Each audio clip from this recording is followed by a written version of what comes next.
praise God. We give you praise, oh God. We welcome all our YouTube viewers. We welcome you to the Sunday morning service. And I will be speaking about a very interesting subject that a couple of weeks ago that I shared with our congregation on a Saturday night. Many people were blessed, healed, and set free. And I believe it's going to bless you as well. Let us pray together and open our hearts to the Word of God. Heavenly Father, we thank you for this day. And Lord, we ask you this morning that by your Holy Spirit you speak to us and grant us revelation. Lord, let there come freedom. Let there come healing. Let there come deliverance in our hearts, in our soul, and in our bodies. Lord, you are the God who restores. You are the God who saves. And today, by the word of God and by your Holy Spirit, I thank you that we will never be the same again.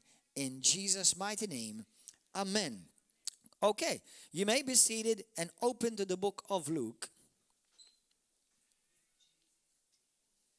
The book of Luke. Hallelujah. I want to greet all of you who may be following from America, from England, from Switzerland, from Italy, tutti gli italiani che ci stanno seguendo. I also want to greet my wife, and I also want to greet my two sons, because I told them I'm going to greet them on YouTube. I want to greet Josiah and Micaiah's. Love you, babies. And my wife too, of course. Hallelujah. Praise God. So you see, I have not forgotten you, because my son has said to me, Daddy, keep your promise. Don't forget to greet us. So you see, I did not forget. Thank God. Hallelujah. That's a miracle in itself. God is already working. Hallelujah. All right. Go to the book of Luke chapter 4.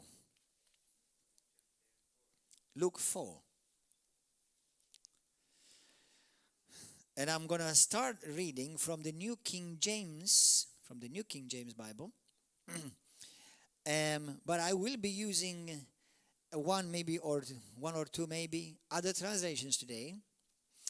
Let me begin by saying, in this series of teaching that I had begun, and maybe I'm pretty sure that some of you have not heard the other series, so I do encourage you to go on YouTube, our channel, to listen to the past messages that I shared about deliver us from evil. Let me begin by saying a statement. Satan and God both exist, and I don't like that word exist in the context of speaking to God, and I'll tell you in a moment. But both God and the devil are real. The devil is not less real than God. Now, God is more powerful, yes. But as far as the reality of his existence, nothing less. That means Satan really does exist. And as much as we maybe not like to hear it so, but actually the devil influences the world more than we would like to admit. And Satan influences the lives of millions more than they realize. And Satan still influences even many lives of many Christians, even on a daily basis. If not directly, indirectly. Now, God obviously is all-powerful, and Satan is no match with our God. But as the Apostle Paul says in 2 Corinthians 2:11, he says, lest we are ignorant of Satan's devices, so we will not allow the devil to take advantage over us. So one of the ways that Satan can take advantage of you, or possibly one of the main ways, is through ignorance. When we have a saying in Maltese, "Bnidem avzat, nofsu armad." That means when somebody has already been warned, he's already prepared and armed. So not talking about the devil or leaving the devil out of the teaching of the Bible, although he's mentioned in the Bible quite a bit, okay, especially in the New Testament, does not help the Christian. It actually leaves him handicapped because he does not know whom he's facing. It's just like you when somebody is sick. when you go to the hospital or to the doctor or to the clinic, and the doctor does a diagnosis over your life, the diagnosis does not make you worse. It actually helps you and empowers you how you can come against the sickness so you can defeat it. Amen. So it's not like some, you say, oh, don't tell me what's wrong with me. No, actually, if there's something wrong with you, it's better you know, so that you'll know how to treat it. Amen. So information, knowledge does not work against faith. Actually, the opposite is the absolute truth. It is where there is knowledge that you can have faith. Because faith does not travel where no information is formed. Meaning, faith will only go as far as information goes. Meaning, even if something bad, at least I have knowledge, and I now can exercise faith how I can come against it if it's something bad. If it is something good, it's good for me what I need to believe God for, so that I can exercise my faith in what I'm supposed to be receiving on the other side. So the Bible talks about in Proverbs 23 and 24, it's mentioned also in other Proverbs, it says, the man of knowledge increases in power. So, brothers and sisters, the more knowledge you have, especially even upon these things, the more power you will be positioning yourself to receive. So never be afraid of knowledge, especially knowledge of the Word of God. Amen? So some Christians say, well, don't talk about the devil, Pastor. God is enough for me. I just know He's more powerful. And that's all I need to know. Listen, brothers and sisters, if that was all you need to know, then why did Jesus speak about Him so much?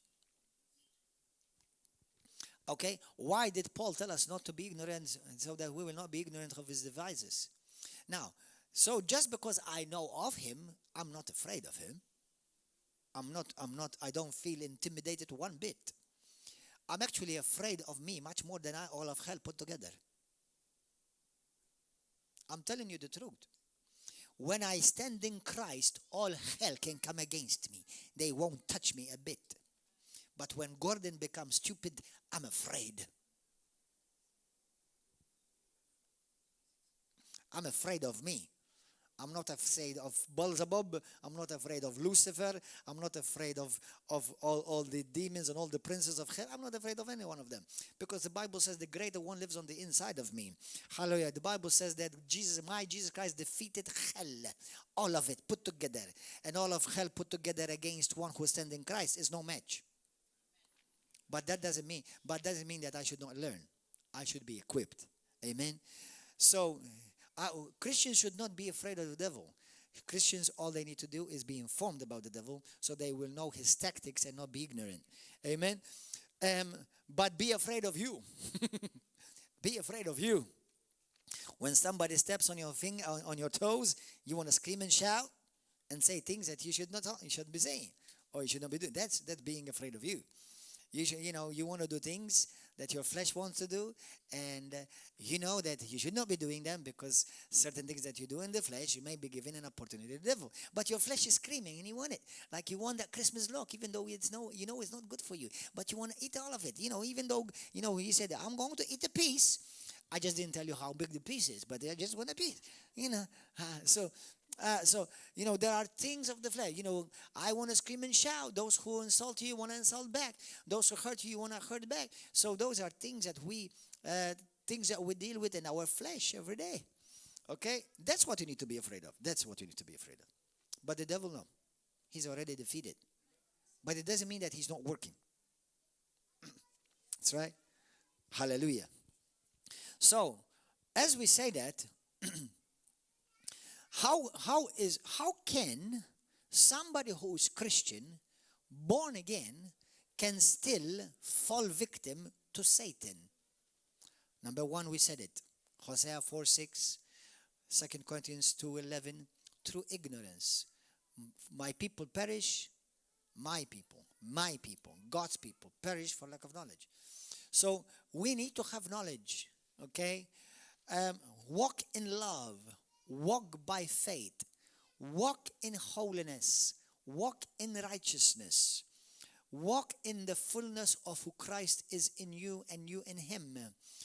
But because, you see, the thing that is most precious to God, that God has given you and me, could also sometimes be the dangerous thing, the most dangerous thing in my life. And that's called choice. Do you know God made you very powerful? The moment he gave you the freedom to choose, he made you very powerful.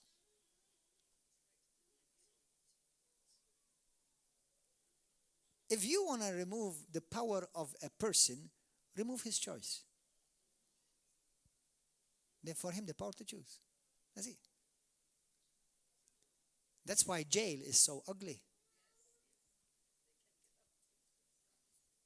Their choice, their freedom is taken away. Okay? So, but the fact that we are humans, have been given the power to choose, sometimes we choose wrong. Sometimes we choose wrong. So sometimes our freedom of choice can be our own detriment. Now, the grace of God is never beyond our mistakes, our mishaps, our weaknesses. The grace of God suffices for and makes good on behalf of. But be equipped. Be equipped. You know, Paul says in the 1 Thessalonians chapter 5, go there quickly, before we go to Luke chapter 4. 1 Thessalonians chapter 5, a scripture which is very popular, and much is revealed in the scripture. Great theology is drawn from the scripture. But please understand that just because I am born again, filled with the Spirit of God, anointed, remember this in the Bible, Romans 11:28-29, that what God has given you, God never takes away from you. But you must use it. Because if you don't use it, you have it, but useless in a sense because you're not utilizing it. So our born-again experience is in us. The Spirit of God is in us. The anointing that God has put upon your life belongs to you and will be always with you. Okay? But if you do not mix all of that with the knowledge of the Word of God and the growing revelation of the Word of God, you will run the danger of allowing the enemy to take advantage of you, even as an anointed Christian. And then, brothers and sisters, there are Christians who have started their walk with God, were mightily used of God. I've heard even of pastors, mightily used of God, anointed, and they've allowed Satan to take advantage because they did not arm themselves well. Okay? So I'm fully aware that Gordon Joe Manchè is not invincible, meaning, in Christ I am. In Christ I am. But because there still remains the free choice that I choose every day, how many of you Christians, how many of you love God? Lift up your hand. How many of you know that you're born again? How many of you have made wrong choices? How is that? Can people who are born of the Spirit of God, they have the divine DNA in them running through their veins, they can still make wrong choices?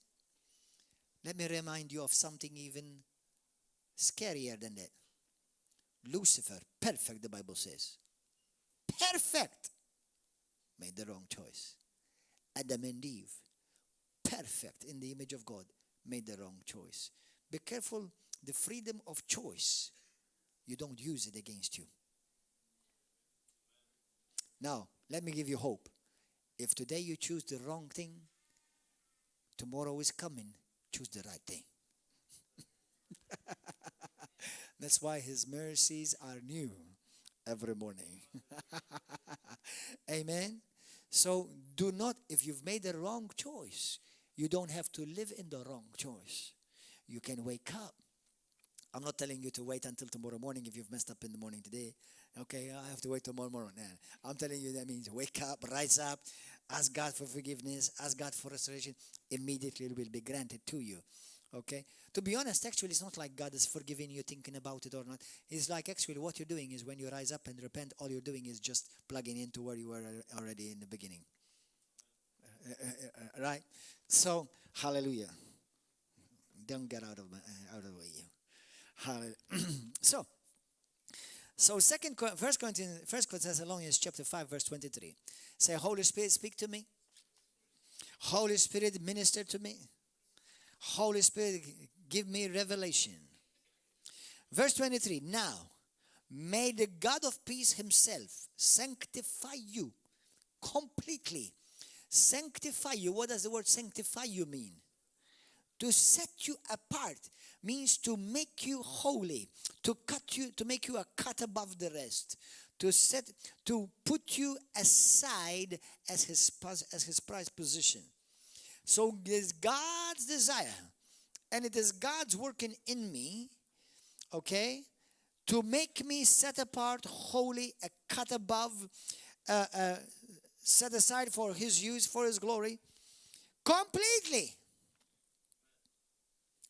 May your whole spirit, soul, and body be preserved blameless at the coming of our Lord Jesus Christ. Not just our spirit. You see, when we were born again spiritually. Our soul was not born again, brothers and sisters. I know many Christians speak about, our soul go to heaven and our body remains on earth. Listen, it's okay. I don't get into theological arguments, but actually we're a three-in-one. We're a spirit, we have a soul, and we live in a body. Your soul does not get born again. It is our spirit who get born again. Now, for those of you who are getting confused, right now is not the time for me to split all of these things out, but all I can tell you is this. The soul is the area of your thinking, your imaginations, your feelings, your emotions. And that's where many of you need healing.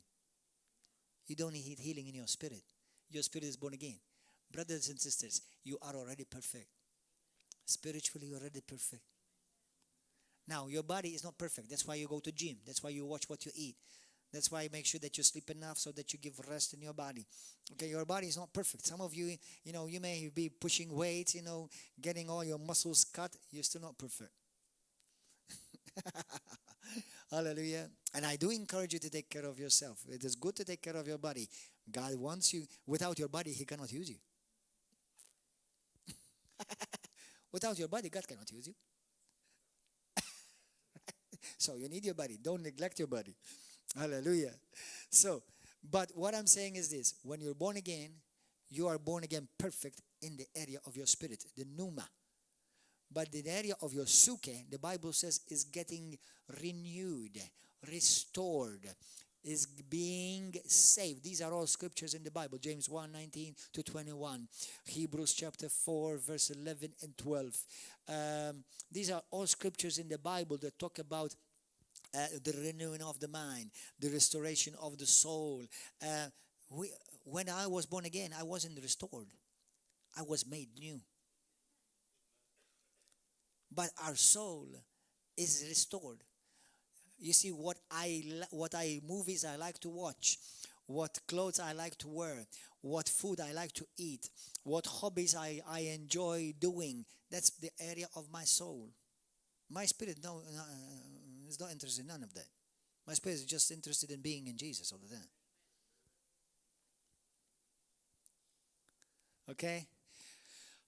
When I hurt, the pains of my past are not in my spirit.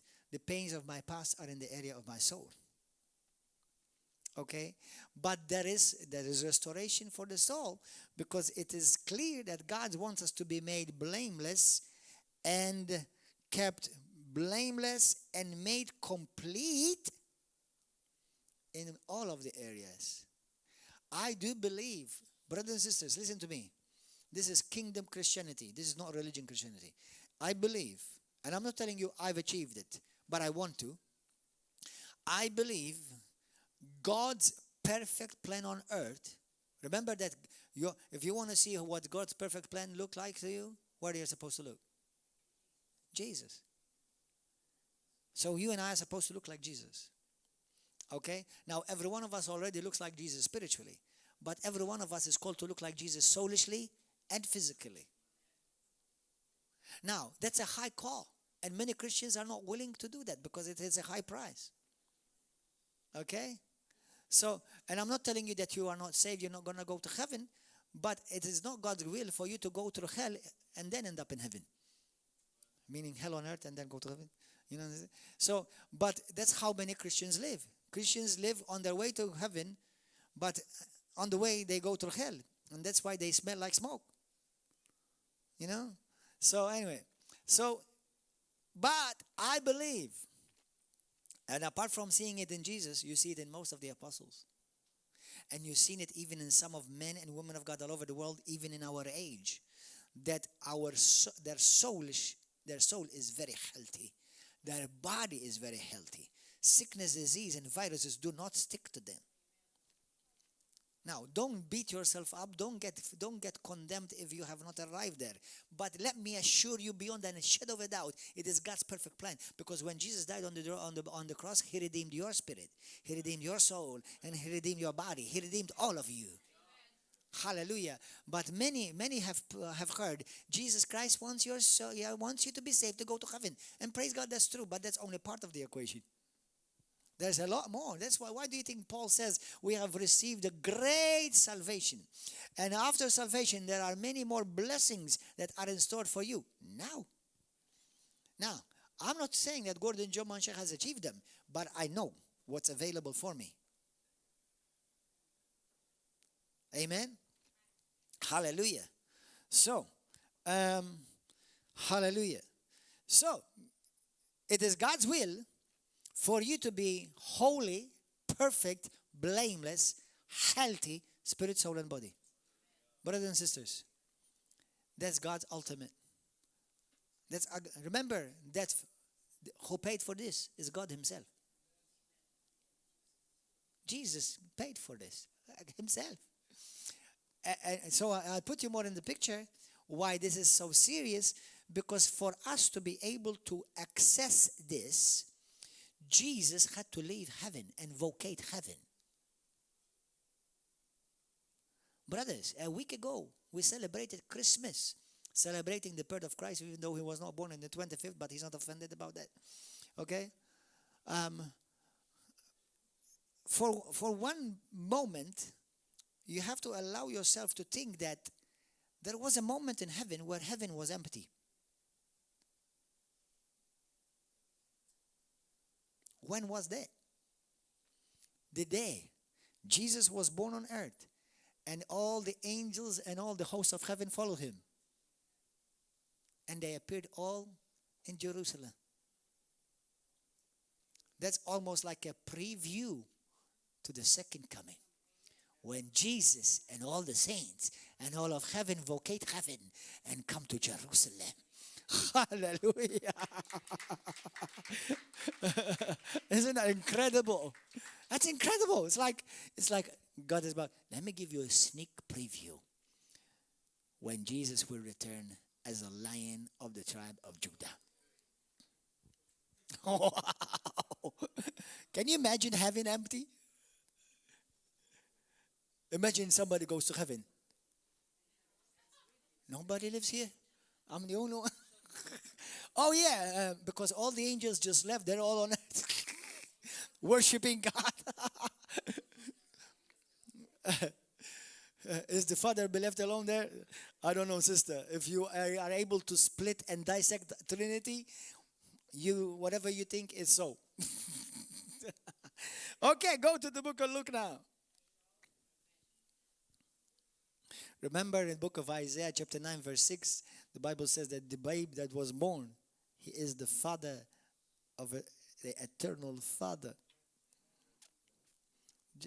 When the Bible says it, it doesn't mean I always understand it, but I do accept it is the absolute truth. Remember that this child that was born, the Son that was given. His name shall be called Wonderful Counselor, Mighty God, Eternal Father, Prince of Eternal Father. Who was born, the Son or the Father? Stop it. You're about to get all junked up. You understand? Now, do we understand it totally? No. Is it the truth? Absolutely. Luke chapter 4. Hallelujah. Jesus did not say that I look like the Father. Jesus said, when you see me, you see the Father. Now, you may talk to my son, and many people tell me, oh, brother, oh, pastor, man, your son looks so much like you. But he is my son, and I am me. And I'll tell you how for sure you believe that. If my son comes up here and preaches today, you'll be giggling and, smiling, and, you'll just maybe come up here and hug him, kiss him, But it's not Pastor Gordon. But when Jesus said, when you've heard me, you're hearing the Father. When you saw me, you saw the Father. Show us the Father. I am.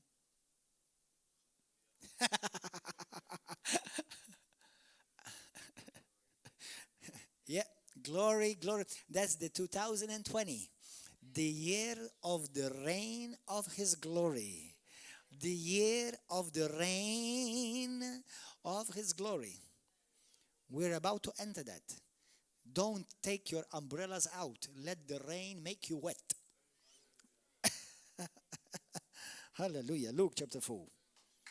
Amen. Thank you, Jesus. Verse 18. Hallelujah. Now, Jesus speaking, He said, the Spirit of the Lord is upon me, because He has anointed me to preach the gospel to the poor. He has sent me to heal the brokenhearted, to proclaim liberty to the captives, the recovery of sight to the blind, to set liberty to those who are oppressed, and to proclaim the acceptable year of the Lord. Let me share with you what it says, that word in verse 18, brokenhearted. It is the word in Greek, trauma or trau. It comes as the root word for trauma. I have come to heal those who are traumatic, who have gone through trauma or traumatized. Trauma. Go to the book of Psalms 42, and I'm going to read from the version, it's called The Voice. This Bible version is called The Voice. 42 verse 6. Are you enjoying yourself, brothers and sisters? Hallelujah. Thank you, Lord.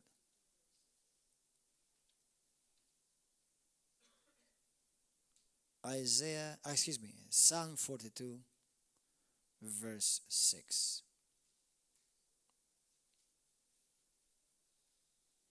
My God, my soul is so traumatized. The only help is remembering you. Wherever I may be, from the land of the Jordan to Hermon's. What is he saying? The word traumatized is, maybe other translation says depressed. Depressed. Do you know how many Christians suffer with depression? Now, some things I realize they may be chemical. Okay? But there are traumas that Christians are still carrying, and spirits that have entered Christians through traumas. Spirits enter people through traumas. Trauma. What is a trauma? A trauma is a deeply distressing or disturbing experience. Do you know anyone? Let me not ask you about yourself. Do you know anyone who has had a deeply distressing or disturbing experience? Do you know anyone? Anyone know anyone? I know a lot of Christians like that, brothers. I've had traumas in my life. I had to be healed from traumas. Some of you have had to be healed from traumas. Now, I have a message on the internet. It's called Healing the Broken Heart and Traumas. And if you see many people who Jesus healed, they actually had traumas. But then there are demons, not always, that actually access the area of our soul through trauma. Okay? And what happened is this. Because we're talking about the subject of how spirits enter, demons enter. You see, for example, yesterday I was talking to somebody, not yesterday, the other day, at a wedding. This guy was talking to me about New Age philosophy, Buddhism, Hinduism, oh my goodness, everything else is like, and I shook him up and I told him, you're on your way to hell. And I said to him, you remind me of 2 Timothy chapter 3, verse 5. The Bible says that always learning but never come to the knowledge of the truth. Anyway, so I listened to him a while and then I said to him, that's it. I don't want to hear more. But one of the things that he mentioned to me about demons and spirits, he was actually very afraid, apparently, when I told him that. He said to me, but what makes you so sure? How come you speak like that? I said to him, I'm sure. I'm definitely sure. Listen, if I don't believe for sure what I preach, I'm in the wrong business. I'm the most pitied of all of you. I'm preaching something that I've put my whole eternity on. We didn't just invest for a week, we've invested everything. If you don't believe the gospel, you're in the wrong place. When I say I believe it, I'm adamant, I am fundamental of the fundamentalist of all the fundamentalists about the gospel of Jesus Christ. I will continue to preach that marriage is only between one man and one woman. Every wedding I preach it. Even there could be anybody in the crowd. I always say, my God will only marry one man and one woman. God will never marry a woman and a woman or a man or a woman. That's perversion and abomination in the sight of God. Let all the world hear it. Hallelujah. Doesn't mean that God does not love you, but Satan loves you apparently more at that moment because he's the one that's accommodating your life. But anyway, that's another story. But what I'm telling you is this. I shared with him the gospel of Jesus Christ and it shook him because I was so bold. You see, one of the things that really bothered the Pharisees is the boldness of Jesus. Did you know that? You know how many religious people talk about? It's like, well, you believe that. I believe this. It's fine, as long as you're good. To make it even worse, unfortunately, I'm not going to say that every one of these Catholic priests are like that. But he said to me, it's a Catholic priest that introduced me to yoga. I said, nice one, typical. A Catholic priest told him to go and study yoga. And by the way, not the physical side of it, the spiritual side of it.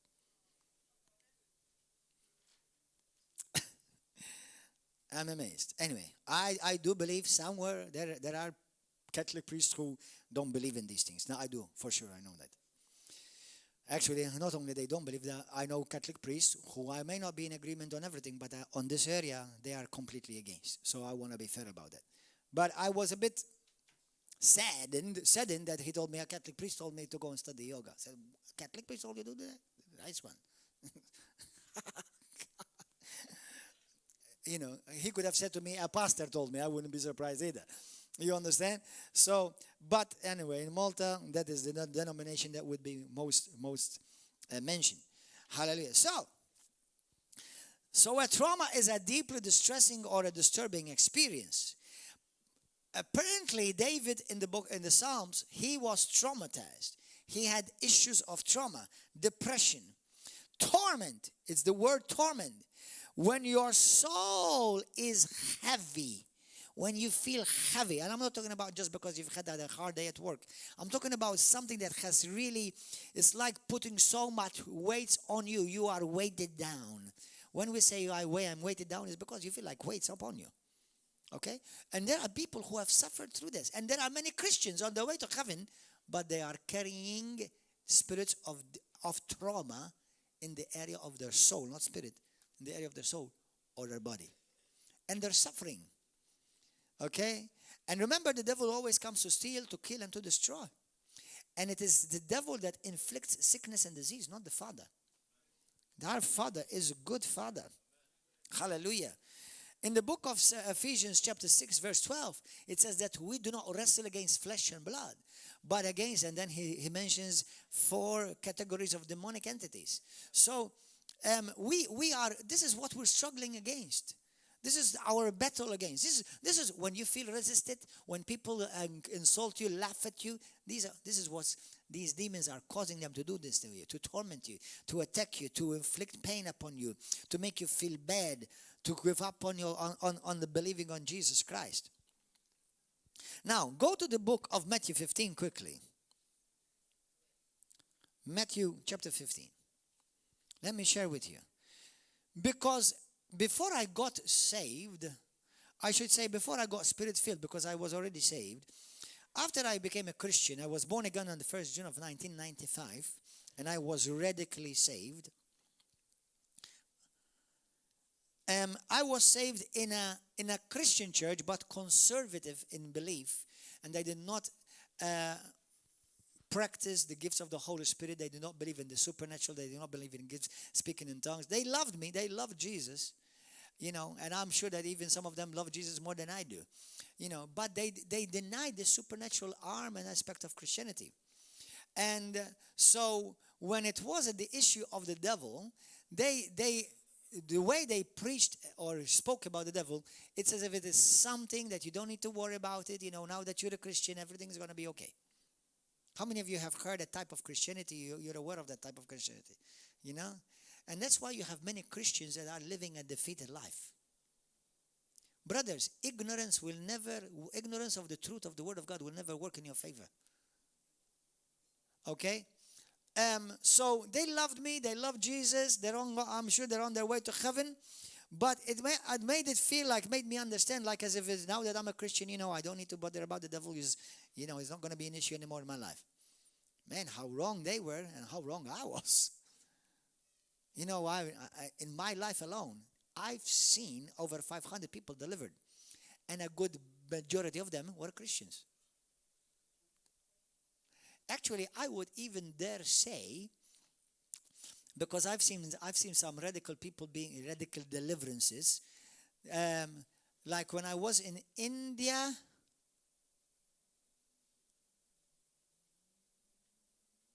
you know what? I was going to say maybe about 2 or 3 of them only that were not Christians. Now that I think about it, I've seen one man, he was a Bible student in a Bible college in India. He came to me one day. He said to me, I wasn't a pastor then, he just said to me, brother, because I was a traveling evangelist. He said to me, I don't know why. I had just been graduated fresh out of Rhema Bible College. I thought I knew everything about the Bible. And man, the first time I get to somebody with a problem, I got all messed up. I said, where's my Bible college information? They didn't tell me about this one. And believe me, we've learned. I had Bible college from 8 o'clock till 3 o'clock in the morning every day. I had Bible coming out of my ears, my nose, every area of my body. So, and this guy, he was a Bible student of a Dehradun Bible College. Very good Bible college, Pentecostal Bible college. He came to me, and he said to me, brother, can you help me? He said to me, I don't know, but every time I want to pray and speak in tongues, I feel somebody choking me. Oh Lord, which lesson did I learn that one? I didn't learn about that. Now, I learned about deliverance, but not specifics. I learned that I had authority in Jesus' name, but I'm not specifics. And I said, I don't know what to say. I said, let me go and pray. So I went, and I just took a walk, and I said, Lord, what is this? I don't know this. And the Holy Spirit said to me, this guy He had an argument with his cousin back in East India. He came from the area of Calcutta. And he said to me, when his cousin is in voodoo. Now this is all the information. Go and download. That was, God has very, very fast internet. Okay? And he's giving me all the details about this guy. He had an argument with his cousin is in voodoo, and his cousin placed a curse upon him because they had an argument and they did not arrange, they never reconciled. And I went up to him and I said to him, this and this. He said to me, yes, it's true. How do I know? I said, now this is what you need to be set free. You need to release your cousin, you need to forgive him. And as soon as I'm praying for him and he is saying the spirit of forgiveness, he started screaming like a woman in giving birth. And his eyes turning and he got delivered. And then he spoke in tongues. You understand? So what I'm telling you all of that, because I have so many stories, man, I can keep you out till next year.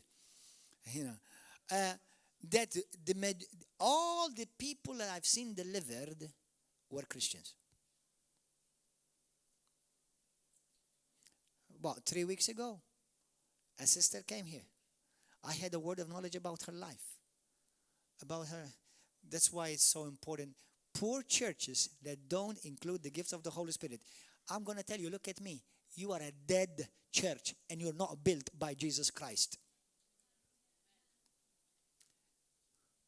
But a woman came here.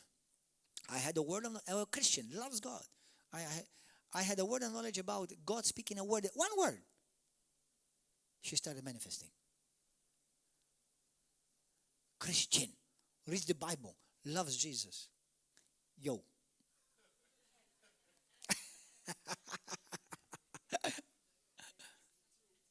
I'm telling you, brothers and sisters. Hallelujah. I've seen even one pastor being delivered in America. One pastor came to a meeting that I was preaching in. And as soon as I laid my hands upon him, and he started speaking in tongues by himself. Man, I had a very bad feeling in my spirit. Oh, this is not normal. I mean, if it's not by the Holy Ghost, don't ever say these things. But when it's under the anointing of the Holy Ghost, you're sharp. Man, the Holy Ghost is sharp. And I said, man, this does not sound like tongues of spirit. This sounds like fake tongues. It's of a spirit. And as soon as I lay my hands upon him, he falls on the floor and he gets delivered. Wow. Man, those guns are powerful. It's the Holy Ghost, obviously. But what I'm telling you is this.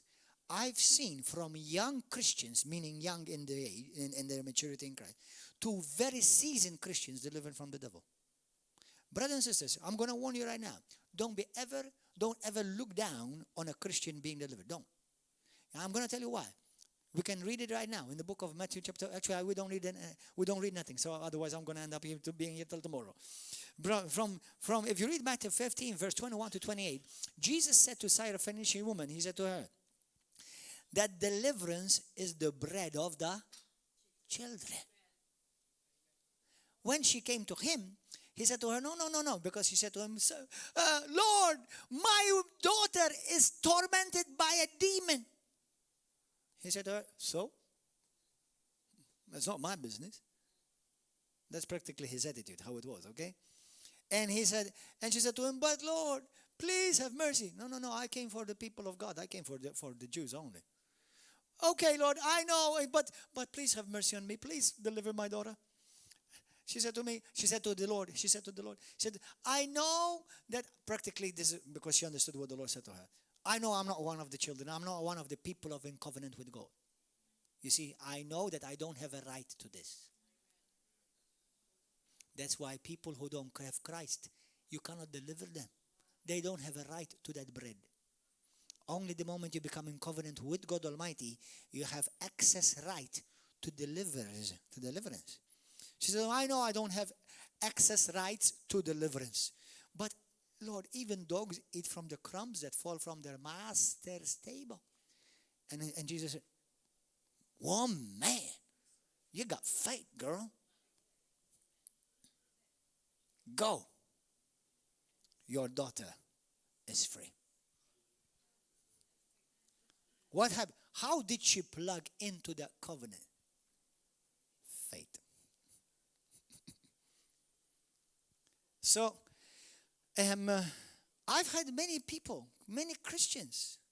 You may be one of you. Don't be afraid to be free. Now, not everybody screams and shouts. Don't worry about it. Somebody just cough. There are people who yawn. Now, don't look at everybody who yawns, okay? Because, Pastor, I think he's being delivered. No, I think he's just sleepy or he's hungry. I mean, I'm not telling you that every time you yawn or every time that somebody yawns gets delivered from a demon. But that's the minor type of manifestation. You get, why? And if you notice, it's always from the mouth because breath, demons are spirits, they leave through breath. Some people vomit. There are churches in the world that they prepare their buckets in the front instead of for offering, for vomit. How nice. We have toilets out there. Please, if you're going to vomit in them, please. Hallelujah. But what I'm telling you is this, is how the Holy Spirit may manifest in your life is not important, whether you yawn, cough, scream, shake, or whatever. You sing songs, I don't know. Is the most important thing is that if there is something, you want to be healed. Because that demon is tormenting your soul. And if it has entered through trauma, you need to be delivered first in order to start experiencing healing. Amen? Hallelujah. Remember, God delivers his people because he is moved with compassion. Deliverance is the compassion of Jesus Christ. You notice how many people Jesus set somebody free. It's out of mercy and out of compassion. Hallelujah. So, in the book of Matthew chapter 15, it was a child being demonized. In Matthew chapter 17, there was a woman whose husband had passed. She was with child by herself. Hallelujah. Now, there are differences in spirits, differences in how they manifest. But the same all come to hurt you, to keep you from fulfilling your divine destiny in God. Hallelujah. Now, we know that the scriptures says in John chapter 10 verse 10, they come to steal, to kill, and to destroy. But let me tell you this. When you are suffering in trauma, listen to me carefully. Listen to me carefully, all you people who are listening to YouTube. One of the main things that demons cause in a person when demons enter through trauma is alter your God divine given image.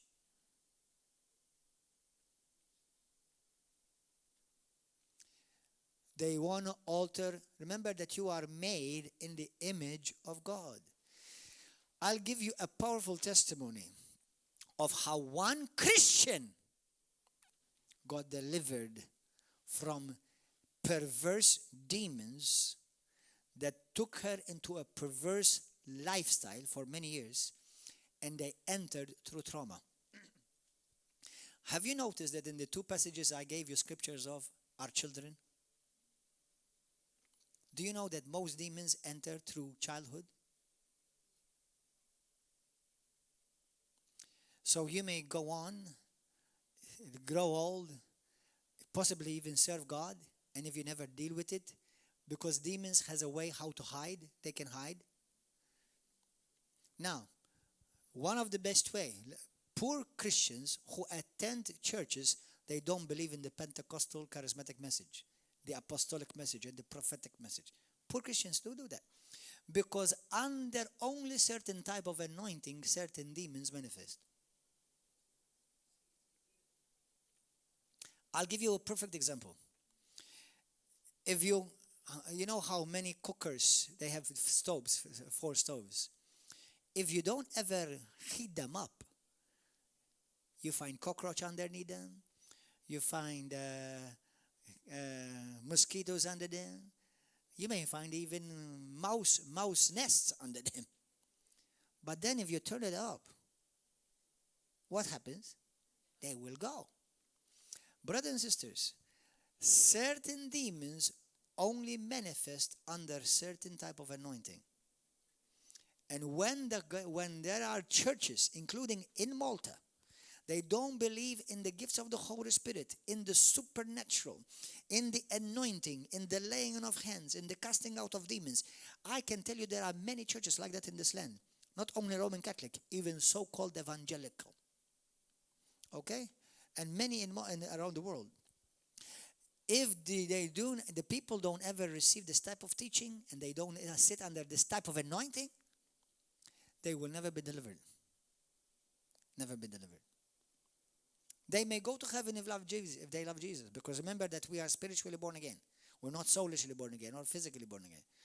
But when there are these type of churches like River of Love, and there are not many, brothers and sisters. We're not just evangelical. We're Pentecostal. We're charismatic. We're word of faith. We are apostolic. We are prophetic. And yes, I'm everything and more than that. Because I know people who criticize it. I believe in everything and anything that God is available for me, and I'm not ashamed to say it. Amen. If you have a problem, go and talk to God and read his book. It's a good book. Hallelujah. But I'll tell you a story. How one person, Christian, loves Jesus. Now, she may not have known what you and I know today, and most of you know.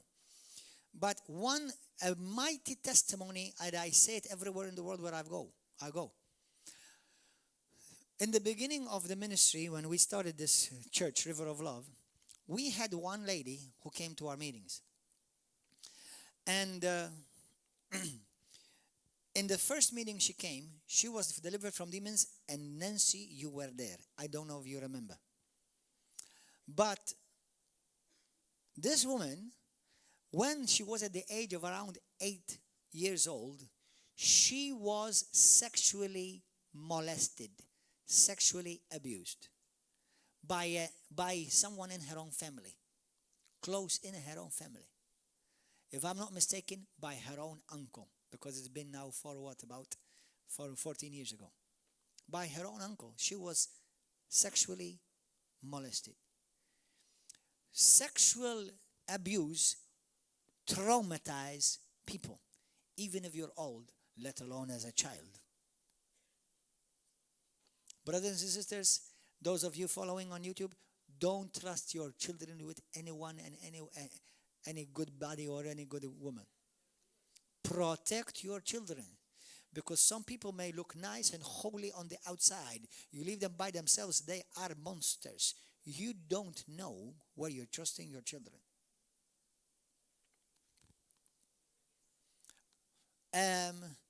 And listen, I'll tell you another thing about children. What about you may trust your children with a woman who's truly, genuinely a woman of God, but then takes your children to her house, and her sons are not children of God, or her husband is not a man of God?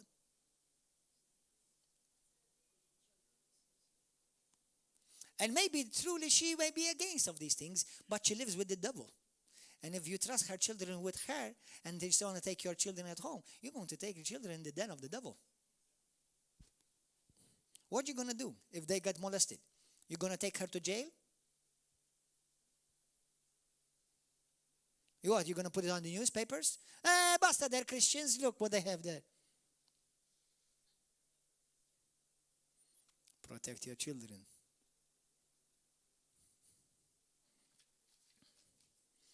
Because maybe her children or their children may be watching things that you don't allow your children to watch.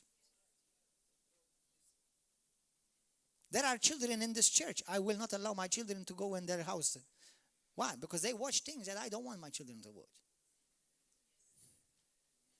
I'm doing some parental message right now.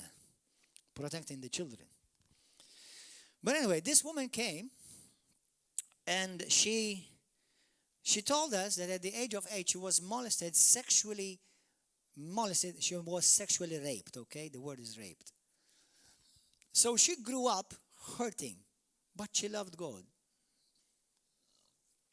At about the age of 18, she became a Catholic nun in Malta, not in China, not in Russia, not in the jungle, somewhere in Africa, in Malta.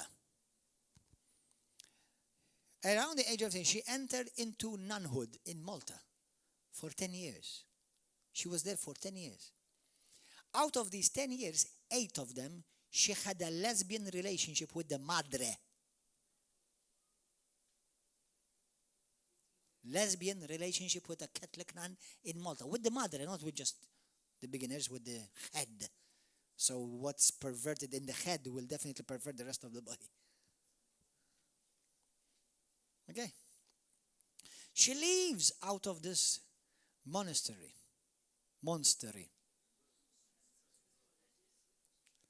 Okay? She leaves dissatisfied, disillusioned, looking for God. Like one friend of mine said to me, I went to the seminary in Malta hoping to find God, and when I went there, they scared me more from God even more. And he left after 1 year. Now, I'm not telling you everyone is like that, but these things do really exist. And he said, and she got married. She found somebody, got married. The guy who was married, she married, I don't know all the details, but their marriage went haywire, didn't go well. But they had 2 children between them. They had 2 children. After a while, they were separated, but living in the same house. Husband or ex-husband or separated husband in one room, children in another room, and she in a lesbian relationship in another room, in the same house. Not flats, house. Not block, house, in the same house. This is a woman that has been traumatized. She came to church under the anointing of the Holy Ghost. She was delivered. She screamed, she foamed, she I don't know, she started doing things that were funny with her body, which obviously nobody would do in their right mind. And she said, what's happening to me? What's happening to me? Do you remember the story, sister? We were still meeting in a storefront in Birkirkara. The next day, me and Nancy went to meet with her because she needed follow-up immediately. Somebody like that, they need follow-up. Take care of these people. Love them. She said to me, and to us, she said to me, something happened to me last night. She said, after the service yesterday, she said, I went to meet with my friends, like everyone, every day, we normally do, and to meet with my girlfriend. She said to me, but when I saw my girlfriend, I felt no attraction towards her anymore. I was looking at her and saying, who is this woman? I don't want to be with her anymore. I don't. So she started seeking out help. Brothers and sisters, many people in society are hurting. And they need Jesus Christ. And they need to be free from traumatic spirits, demons that have entered through trauma. And there is hope. You are their hope. Bring them the hope of Jesus Christ. Amen. But I'm telling you this example because how demons enter through trauma and they will pervert your image. Brothers, demons, they alter your sexual taste buds. I'm not telling you that from straight they will make you gay or lesbian necessarily. What I'm telling you is that they will make you a monster of sex.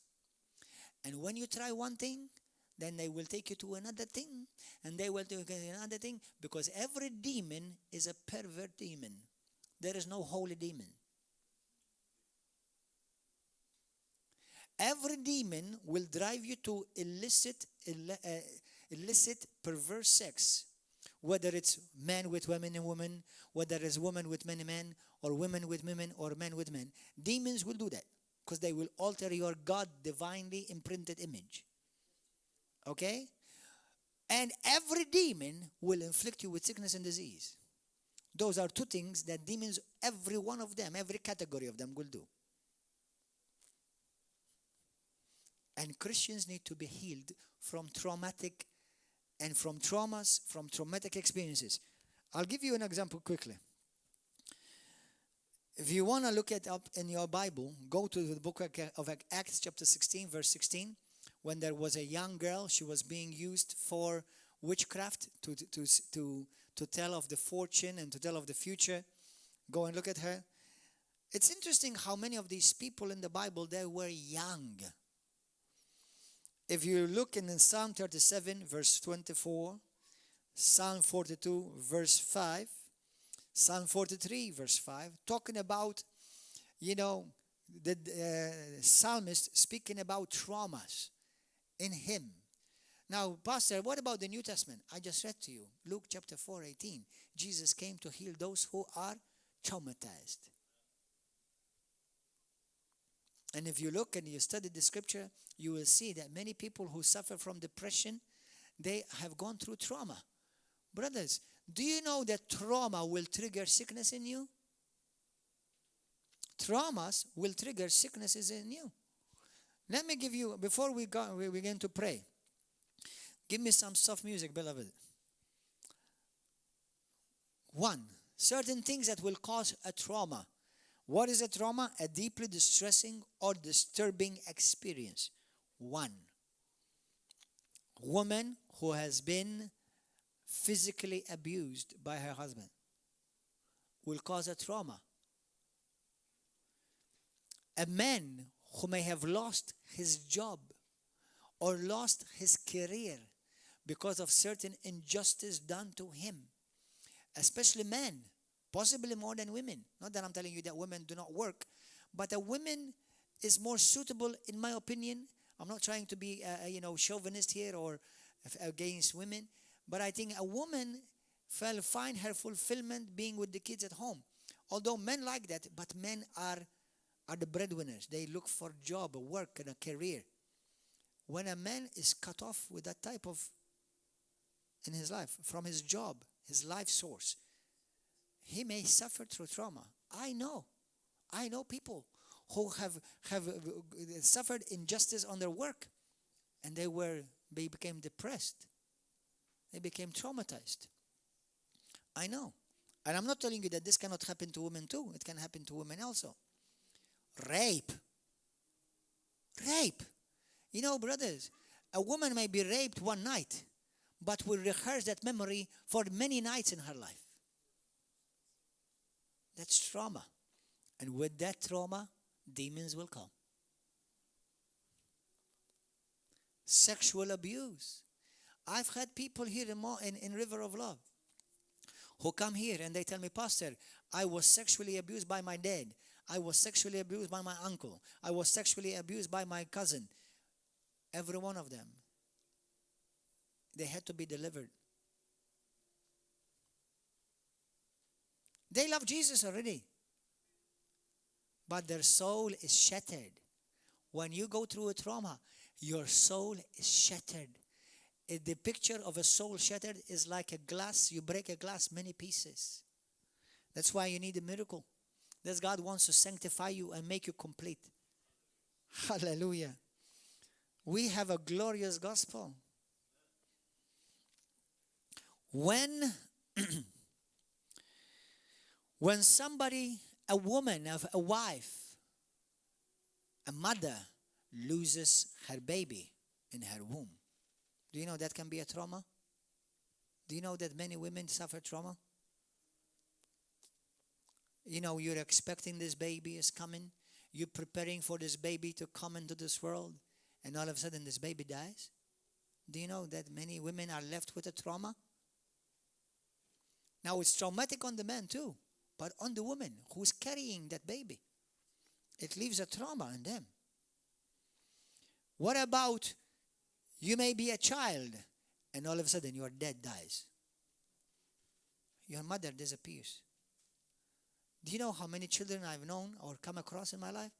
that their dad died suddenly and they were left young, without a daddy, without a mommy?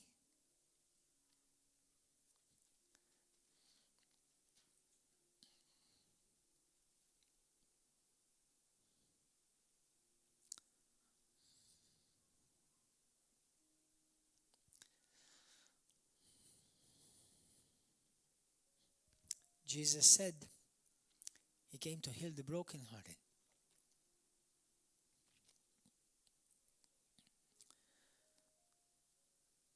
Many women don't realize at that point, but women who've had abortion, they go to trauma. Now, you may know people, Christians or women they seem to be doing well. But do you know what happens when a baby is torn piece by piece from his mother's womb?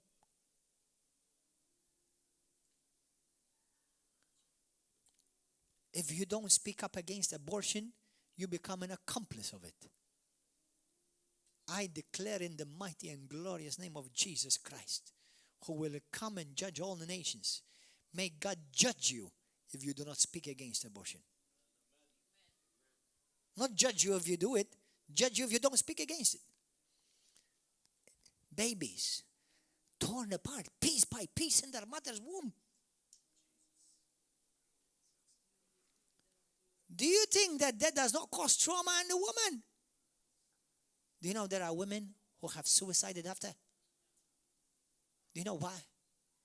Demons came in, traumatized them, took over. Do you know that the Bible, that it's scientifically proven that babies cry and they shout and they feel the pain when they're being cut, and not cut nicely, pulled, piece by piece. Don't you think that leaves a trauma? Let me tell you, I declare this, and everyone that this message is being heard. If you kill a baby like that, let me tell you something. A baby left, but demons came in without a shadow of a doubt. You may have gotten rid of a person, but now demons have come in.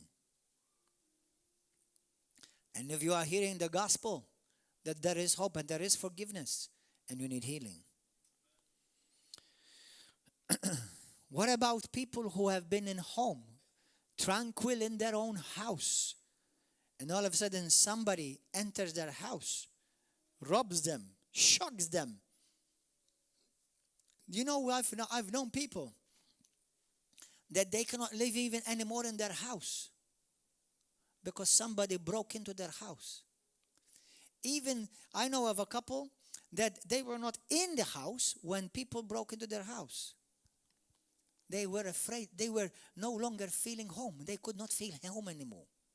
That's the trauma. That is a door for demons to come in. What else? When you have been abandoned by your parent for no good reason, there's never a good reason to be abandoned by your mama and your daddy. Do you know that causes a trauma? Brothers and sisters, listen. Listen to me carefully. Listen to me carefully. And I speak this to myself. And I speak this to every one of you who is a mom and daddy. And all of you on YouTube. What's been done is been done. But when parents fight and argue in front of their kids, they bring to their children a trauma.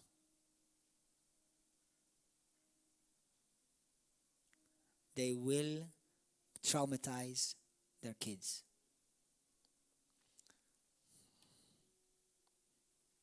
Avoid it. If you want to argue, go and argue in a room, seal it with soundproof. Because you argue, you want to butcher each other up, time passes, and then you go in bed and make love. Let me tell you something. That's wonderful that you've made love and you can have all the types of sex from morning to evening as much as you want, especially as a married couple. But listen, the children are going to remain with that trauma.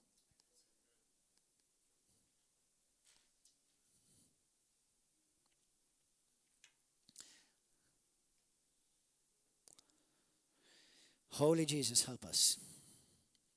So many things causes trauma, and there are many opportunities for demons that can come in. When demons come in, they come in these situations through experiences that are deeply distressing and disturbing. They will come to steal your image, change your image, influence your feelings, influence your imaginations and your thoughts. But today the Lord wants to heal you. The Lord wants to heal His people. And I'm not gonna ask you for the lifting up of hands, because some things that I've mentioned are not something that we would like to lift up our hand for. But I believe every one of us may have had a level of trauma in our life. And in this year, 2020, the Lord wants us to experience the reign of His glory. And I encourage you to line yourself up. Get into alignment with the Word of God, with the head, Jesus Christ, with the body. Not for my sake. As you know, I preach the same message to 100, 1,000, 1 million, and to one person. But for your sake, don't miss fellowship. Don't miss the assembly. Now, I know some people say to me, Pastor, I've seen the message on YouTube. Good. Better than nothing. But impartation does not come from television. Impartation coming from sitting under the Word of God, where the anointing is manifest. And after all, that's what God requires anyway. But let's pray. Let's pray together.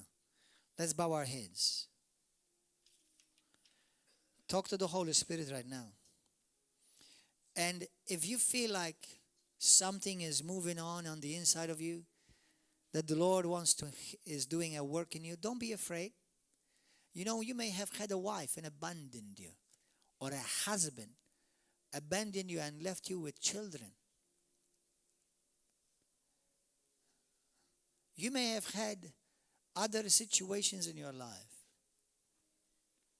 Maybe you may have had someone in your life that stole from you all your life savings. You've saved up money, and then maybe your husband ran away with another woman, took all your life savings, or your wife. That's traumatic. That's traumatic.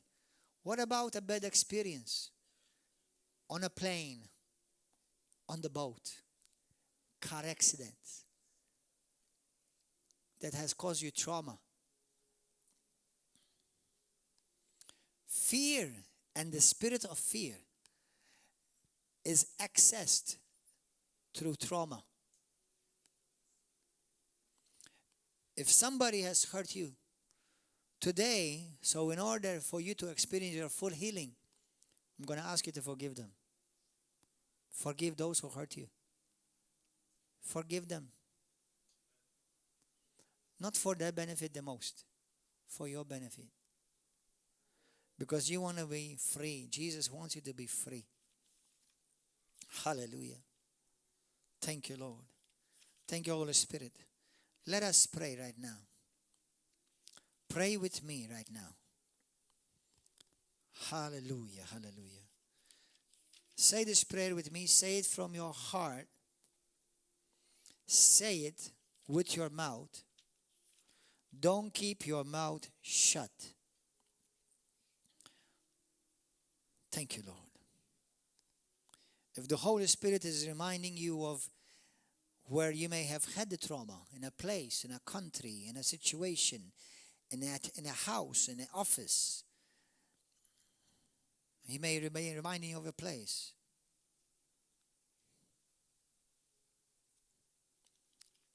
Hallelujah. Thank you, Jesus. He may be reminding you of words that were spoken to you.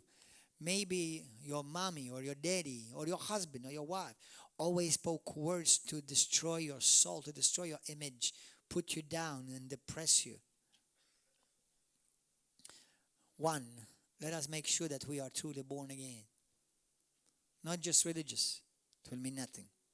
But truly born again. Say this with me from your heart. Say, Heavenly Father, thank you for your Son, Jesus Christ. Thank you that you love me so much, Lord. You are a good God. You're a loving Father. And I need you, Lord. I need you in my life. And I ask you, Lord, to heal me today. I declare that Jesus Christ is truly the Lord of my life. And He is my Savior. And He is my deliverer. Jesus, I consciously repent from specific sins that I've opened my life to. Pornography, drugs, hate, unforgiveness, jealousy, offense, resentment. I repent from these sins, O Lord. And I break their hold of my life. Lord, whatever door that I have had open in my life, through which demons may have come in to influence me in my life, I shut those doors in Jesus' name. I forgive those who have hurt me.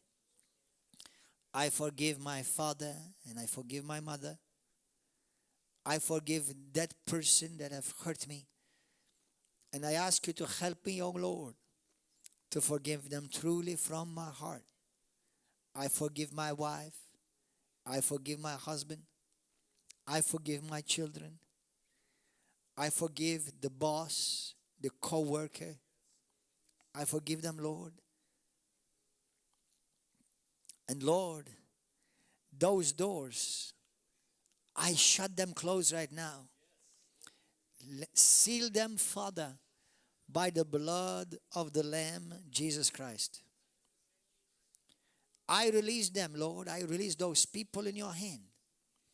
And I ask you, Father, bless them. And may they come to the knowledge and the saving faith of Jesus Christ.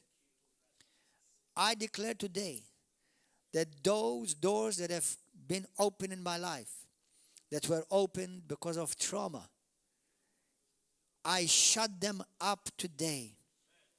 And Father, in the name of Jesus, I make a covenant and a commitment with you, oh God, to read the Bible, to be more faithful, to pray.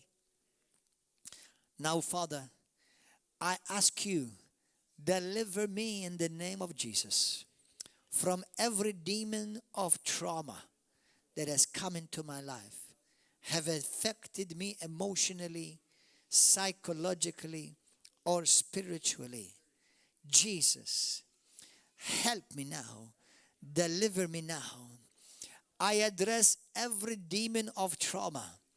I address every demon that have come through trauma experiences in my life. And I expose every hidden work of the enemy in my heart, in my soul, in my body. Holy Spirit, send a fire right now in my life, in my heart, and deliver me, O Lord, from any demon residing in my soul or trying to hide. In the mighty name of Jesus, every demonic presence that has hid itself in me somewhere, I expose it and I command it to leave right now in the glorious name of Jesus Christ. And Lord, I declare that from now on, I am blessed, I am healed, and I am whole. I thank you, Lord, that I'm no longer a victim of trauma. Every sickness, every virus, every disease, every pain, in my life that has been caused through trauma or demons of trauma, I command them to leave, and I command them to be healed in me in Jesus' name. Pains be healed. Traumatic pains be healed. I thank you, Lord God, that I am blessed, I am healed, and I am whole. I declare in the mighty name of Jesus that God Himself, He sanctifies me completely, and my whole spirit, soul, and body is preserved blameless at the coming of my Lord and Savior, Jesus Christ. I thank you, Lord. I am free now. Fill me, Lord, with your Holy Spirit. Fill me with your presence. Give me hunger. Give me and thirst.